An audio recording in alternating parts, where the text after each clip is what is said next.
Hello, and welcome to the fourth episode of History Boys Ramblers, or as the episode's title-wise would suggest, HB's Ramblers. And this is going to be about quite an odd, obscure character, an Italian that was born when Italy was still going through a lot of I guess identity back and forth thing. This bloke was Camillo Ricchiardi, or Camillo. Camillo is probably like a Spanish pronunciation, actually, thinking about it. But his full name was Giuseppe Camillo Pietro Riccardi. He was born on the 4th of July, 1865. He died in Casablanca, Morocco on the 21st of January 1940. Quite a good innings for someone born of his generation and the kind of life he led, because he got involved in a lot of sort of mercenary work, investigative journalism, war correspondence, a bit like Churchill, really. Actually, I think he had some run-ins with Churchill, especially in the 1890s, specifically when the Second Boer War was going on from 1899 to 1902. Of course, if you know your Churchill history, he was a journalist. He was a war correspondent too, who ended up being actually a prisoner of war. In a Boer encampment, and Boer is just the Dutch word for Afrikaans word for farmer, because they were farmers that were already there in South Africa before the English or British. I'm not sure if it was just English troops or what, but the Italians. There were actually Italians who fought on the Boer side. I think they were also called Voortrekkers.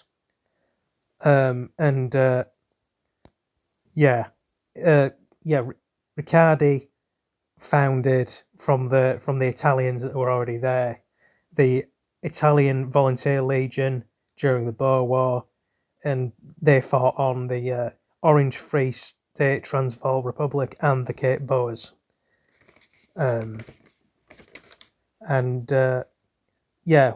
was under the command of Louis Botha, who was at the time the Prime Minister of the Union of South Africa. And basically from there, he also fought alongside the Philippines, or with the Philippines, the Royal Thai Army. And following the Chicago's World's Fair in 1893, he actually caught the attention of the Americans and some unspecified European forces as a political journalist, and that took him into events like the Sino-Japanese War of 1895.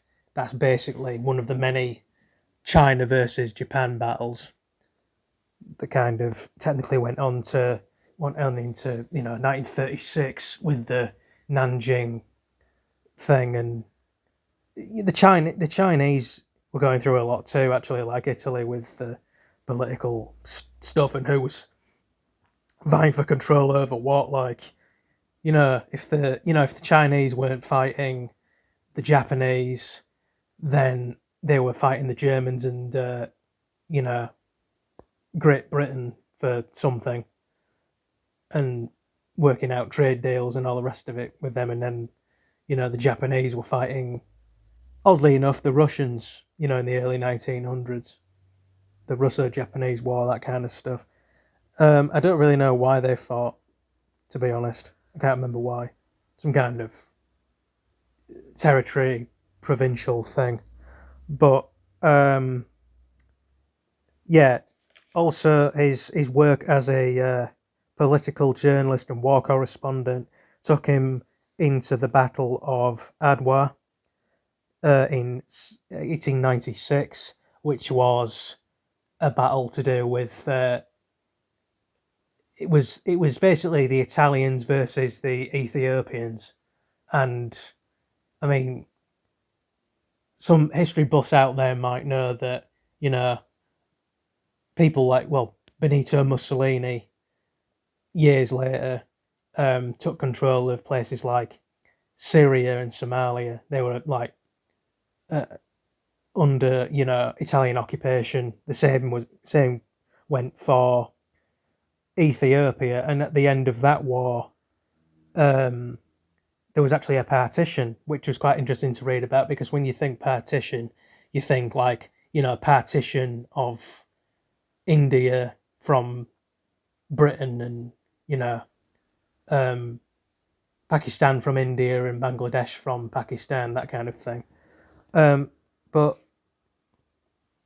his first foray into military service was his enlisting in the Reggio Esercito. I think I kind of stumbled over that pronunciation, but that's basically the Italian for the Royal Army, which was actually founded 4 years before Ricchiardi's birth. That lasted a good 85 years from 1861 to 1946. Um, but yeah, it's funny. It's funny to me that it was actually born on the 4th of July. I mean, depending where you are, it's either significant or it isn't. It is. It isn't. But it's basically he got kind of involved in you know studying kind of freedom fighters and joining freedom fighters and all the rest of them. Um, so him being born on 4th of July almost fit. If you're a sort of a mildly patriotic American watching this or whatever. I think I've included you guys in my people to audience members to reach. I've pretty much included a lot of people, but yeah, reason I included him in Ramblers. I mean, technically this could be because I have a playlist coming up called History Boys Journalist. I suppose I could put him in the playlist of journalists as like a stealth episode or whatever for that, and Warriors because he did a lot of fighting and all the rest of it. But the Ramblers thing that's just kind of a bit of everything plus um, people who are zip zapping around, the world, getting into whatever. So he's sort of an interesting, obscure, slightly oddball character that just that went a lot of places. Like I made that sort of joke about um, me being into my World War Two history. Well, specifically from 1942 to 1944 ish, when my granddad was born, and his dad not being his dad, and then my uncle, his middle son, be being yeah, the almost confirmed theory of his dad, well, of my granddad's dad being an Italian prisoner of war. But I don't know.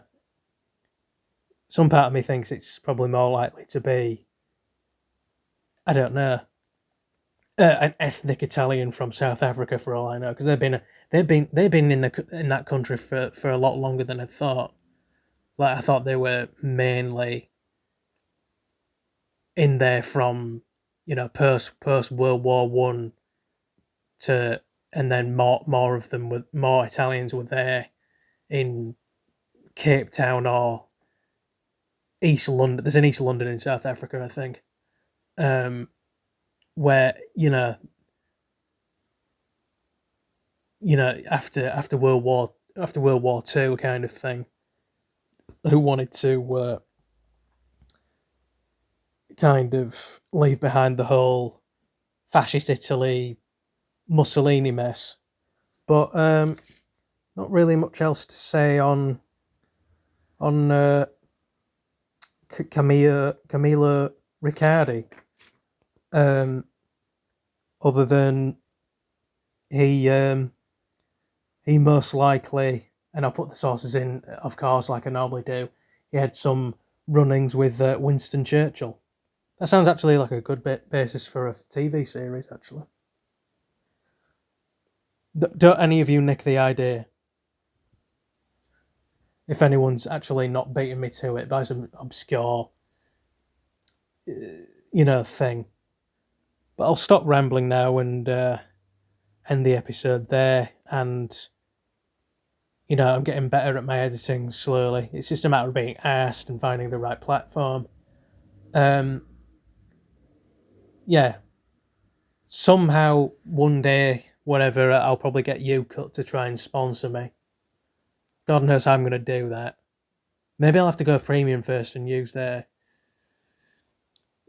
services to the fullest on premium for a month, and then when that comes to an end or approaches the end of the premium deal, then maybe I can contact them. But who knows? But anyway, that was the 4th episode of HB's Ramblers, and I'll see you later.